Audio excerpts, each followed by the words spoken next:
Hey guys, and welcome to the new video. My name is Lisa, I'm an industrial designer, and this is a very exciting video for me to share with you because I'm gonna be showing the full process of designing a ring from the initial ideation to the final product, which will be made out of silver. So let's get started.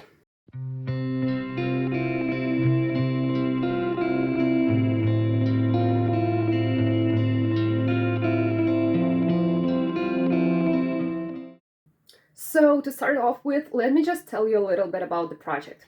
So I recently had a birthday and my friend gave me a certificate for manufacturing a ring.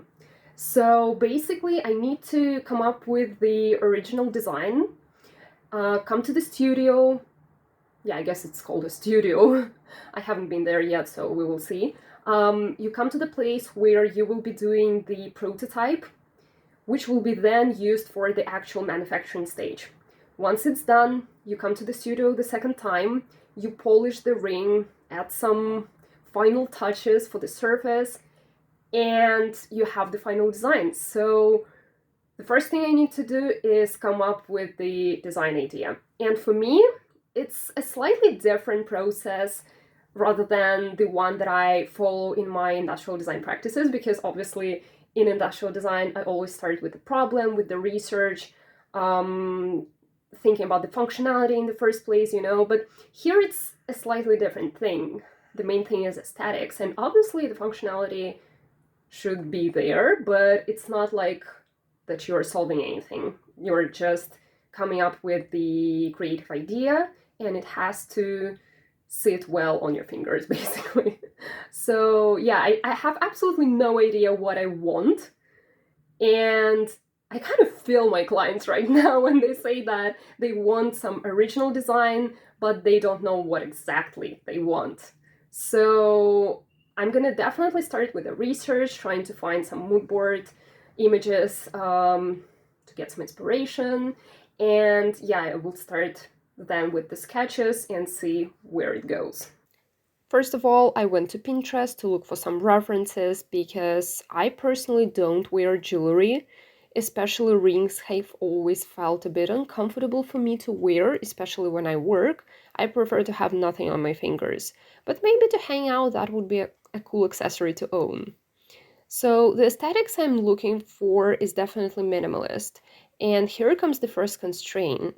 As I said before, the ring will be made of silver with no additional inserts such as stones or any other materials applications.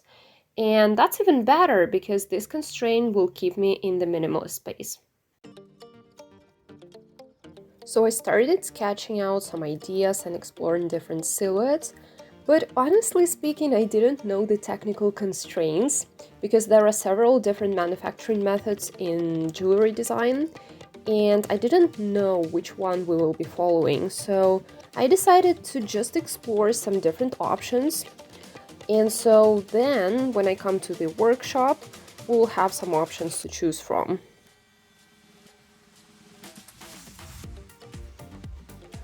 I was definitely leaning towards something very simple and some sort of a unified shape that would flow from one surface to another. And I also wanted to have a bit of a detailing, maybe like a chamfer along the edge or something like that.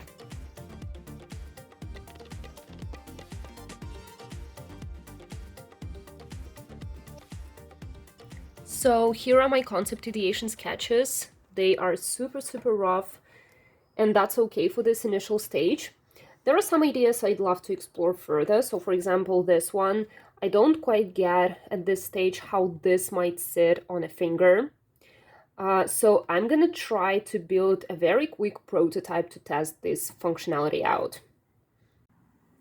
So the material I'm going to be using is special plasticine for model making. It looks kind of weird because I used to be doing something at uni with it, so that's why it has inconsistent coloring. But anyways, it's very solid, it keeps the shape. For our purposes, it's great, but it's way too hard to smash, so I'm gonna use hot water to make it smoother and to make it kind of workable.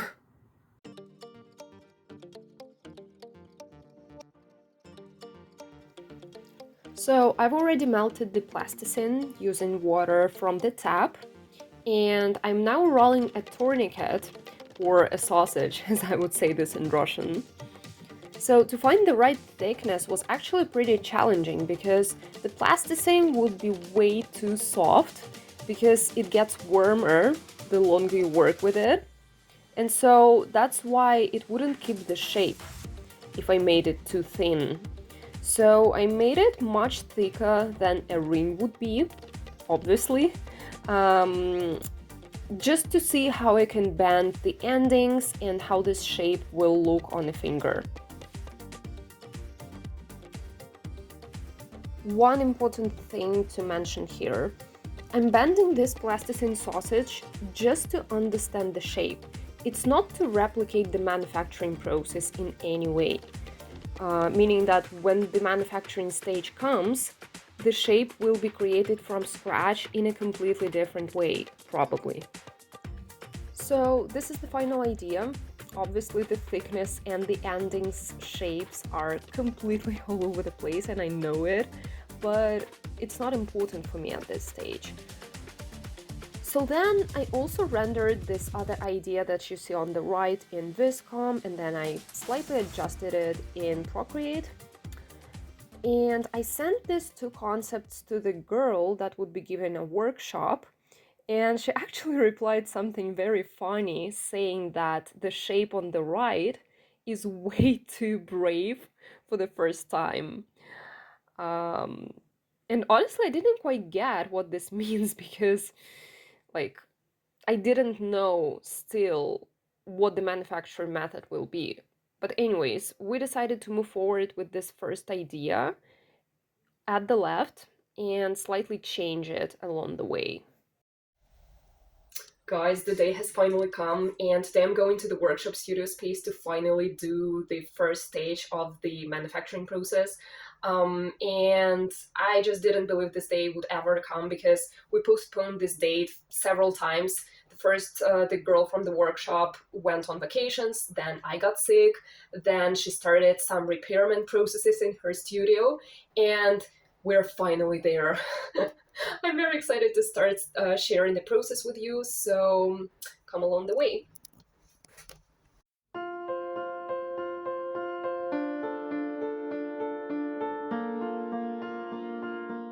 So this is what the workshop studio space looks like.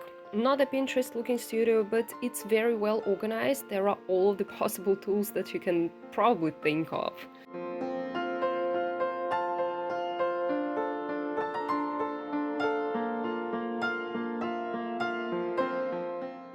So in the very beginning of the workshop, the girl explained the whole process, and we also measured the dimensions of my finger. And so, because we will be using the manufacturing method that is called lost wax casting process, it requires us to create a wax model that would be the exact representation of the silver option in the end. So, let me show you the process now. So we started with a special wax cylinder that is specifically made for jewelry molds. We first made some marks on the cylinder, sketching the shape of the ring on top of it using a permanent marker. And then we started cutting the shape layer by layer, just like a sculptor does. And then we polished the surface as the final stage of this part of the process until it was perfect, which definitely took quite a while, but personal for me it was such a satisfying process.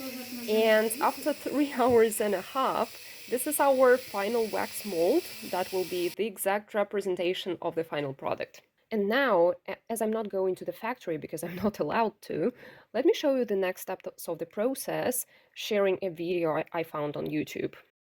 So then the wax model is attached to a sprue, which is a small wax rod, and placed into a metal flask. The flask is filled with a liquid material, usually a type of a plaster called investment.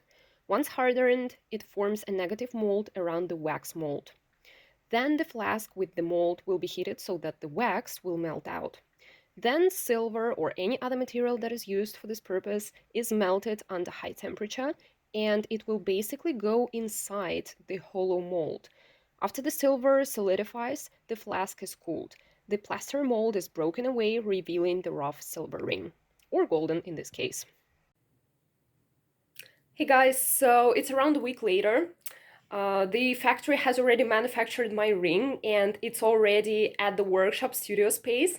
So today is the final day of the process. It's the polishing day. So I'm gonna get back to that studio, polish the ring, and in the end, I will have it sit on my finger. So I'm very excited about that. So let's get there. So these are the materials we're going to be using. The goal is to start with a sandpaper with the largest fraction and change it along the way to the smoothest one. As you can see, the ring is matte white and we will need to make it as shiny as possible in the end, polishing off layer by layer. This process takes some time. Overall, it took me 3 hours and a half. And I could have spent even more time doing that, but that would be way too challenging for my eyes. And also, I think the time is kind of limited during the workshop as well.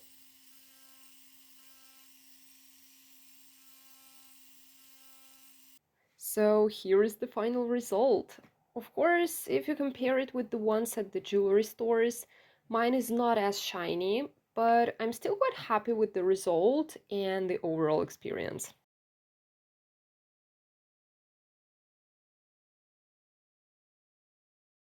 So that's it, you guys. I hope you enjoyed this video as much as I did enjoy the whole process. And I would 100% recommend trying these types of workshops to any creative person. And also, by the way, if you have creative friends, design friends, and you don't know what to give them as a present, I think a certificate to any sorts of workshops like this would definitely be appreciated. So thank me later, and I will see you in the next video.